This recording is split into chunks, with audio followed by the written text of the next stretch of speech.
Nahira student music হোমৰ স্বত্বাধিকাৰী প্ৰাঞ্জিত কলিতাৰ উদ্যোগত কালিৰে পৰা 10 দিনীয়াকৈ বৃহৎ প্ৰতিযোগিতামূলক গ্ৰীষ্মকালীন শিবিৰৰ আয়োজন কৰা হয়।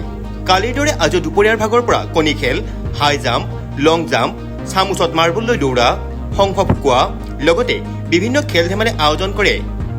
আজি প্ৰতিযোগীসকলক উৎসাহ যোগোৱাৰ বাবে উপস্থিত থাকে পলাবাৰী সমষ্টিৰ উদীয়মান যুৱ নেতা জোন গোস্বামী, নহিৰা প্ৰাথমিক বিদ্যালয়ৰ প্ৰধান শিক্ষক উদয় কলিতা, নহিৰাৰ গাঁও প্ৰধান প্ৰদীপ কলিতা।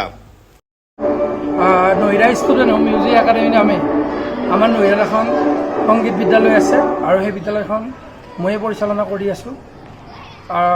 সেইখন বিদ্যালয়ৰ সৌজন্য আমাৰ অঞ্চলৰে আমি কেইটামান লগ লাগি প্ৰতিযোগিতামূলক গ্ৰীষ্মকালীন শিবিৰৰ আমি আয়োজন কৰিছোঁ আৰু এই গ্ৰীষ্মকালীন প্ৰতিযোগিতামূলক শিবিৰত সৰহভাগ ছাত্ৰ ছাত্ৰীয়ে অংশগ্ৰহণ কৰিছে, পুৰস্কাৰ ল'বলৈ সক্ষম হৈছে আৰু অভিভাৱকখিনিও খুব আনন্দ অনুভৱ কৰিছে। আমাৰ এটাই উদ্দেশ্য, ছাত্ৰ ছাত্ৰীসকলৰ মাজত মানে আমাৰ গাঁৱৰ হওক চহৰৰ হওক আমাৰ সন্তানৰ প্ৰতিভা বিকাশ কৰাই আমাৰ প্ৰধান উদ্দেশ্য। আমাৰ মাজৰ পৰাও যে এজন ভাল সুদক্ষ খেলুৱৈ হ'ব পাৰে, আমাৰ মাজৰ পৰাও এজন ভাল অভিনেতা ওলাব পাৰে, আমাৰ মাজৰ পৰাও এজন সুশিল্পী ওলাব পাৰে, আমি তাৰে মানসিকতাৰে আমি প্ৰতিযোগিতামূলক গ্ৰীষ্মকালীন শিবিৰৰ আয়োজন কৰিছোঁ। ইয়াতে প্ৰায় 60টামান প্ৰতিযোগিতা আমি অনুষ্ঠিত কৰিম বুলি ভাবিছোঁ। সময়ৰ অভাৱত আমি কিছুমান প্ৰতিযোগিতা date to date, time to time শেষ কৰিব পৰা নাই।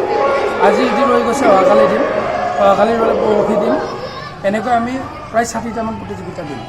এতিয়া কথা হ'ল কি, ক্ৰীড়া বিভাগৰ আমাৰ দৌৰা, হাই জাম্প, লং জাম্প এনেকুৱা ধৰণৰ প্ৰতিযোগিতা আছে।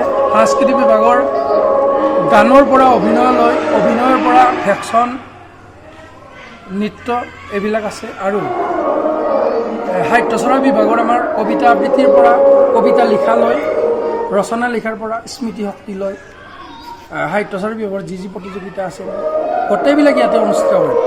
সাংস্কৃতিক, ক্ৰীড়া আৰু সাহিত্যচৰা আৰু অন্যান্য আৰু বিশেষকৈ আমি নৃত্য প্ৰতিযোগিতাখনত স্পেচিয়েলি কৰিম। দলীয় প্ৰতিযোগিতাও আছে আমাৰ, খো খো, ক্ৰিকেট, ফুটবল সুবিধা অনুযায়ী আমি অনুষ্ঠিত কৰিম, ছাত্ৰ ছাত্ৰীসকলে খেলিব। এইখিনিয়ে ক'ব পাৰোঁ। আমি এই প্ৰতিযোগিতা 10 দিনীয়া কৰিছোঁ। যোৱাকালি আমাৰ আৰম্ভ হৈছিল। যোৱাকালি আমাৰ পতাকা উত্তোলন কৰিলে আমাৰ MV স্কুলৰ, নহিৰা MV স্কুলৰ স্বপ্না বাইদেৱে আৰু মুকলি কৰিলে 28 নম্বৰ নহিৰা প্ৰাথমিক বিদ্যালয়ৰ সভাপতি তথা সাহিত্য চৰ্চাবিদ বিপুল চন্দ্ৰ দেৱে দুয়োটাই মিলি আমাৰ এই অনুষ্ঠান মুকলি কৰিলে। লগতে আজি দ্বিতীয় দিনৰ দিনা আমাৰ 28 নম্বৰ নহিৰা প্ৰাথমিক বিদ্যালয়ৰ প্ৰধান শিক্ষক মহোদয় আমাৰ মাজত আহি খবৰ ল'লে। তাৰ লগতে আমাৰ নহিৰাস্থিত গামবুঢ়া প্ৰদীপ কলিতাই আমাৰ খবৰ ল'লে। অসম যুৱ পৰিষদৰ সভাপতি জোন গোস্বামী দেৱে আমাক খবৰ ল'লে। তেখেতে আচলতে বিভিন্ন অনুষ্ঠানত আমাৰ খবৰ লয়ে। যোৱাবেলি আমাৰ বিহু কৰ্মশালা অনুষ্ঠিত কৰিছিল, তাতো উপস্থিত আছিল। আৰু এই আমি অনুষ্ঠানটো পাতিছোঁ, আমাৰ বিশেষকৈ আমাক সহায় আগবঢ়াইছে ৰুমা মেধি, লতিকা ঠাকুৰীয়া, জোন ঠাকুৰীয়া, সাবিত্ৰী দাস, বিজু কলিতা, চিত্ৰ দাস, বৰ্ণালী হাজৰিকা, ধীৰাজ ঠাকুৰীয়া ইত্যাদি বিভিন্নগৰাকীয়ে আমাক সহায় হাত আগবঢ়াইছে সকলোৱে। আৰু লগতে আছে আমাৰ চয়নিকা, ধৰিত্ৰী, অঞ্জলি, কৰীনা, যুৱতীসকলো আমাৰ লগত আছে। ডেকা বন্ধুসকলো আছে, কণ কণ ভাইটি ভণ্টিসকলে আমাক সহায় সহযোগ কৰিছে। অভিজিত, অংকুৰ, ৰাকেশ সকলোৱে আমাক সহযোগ কৰিছে আৰু প্ৰতিদিনে আমি বিশেষভাৱে নিমন্ত্ৰণ জনাইছোঁ বিশেষ ব্যক্তিসকলক।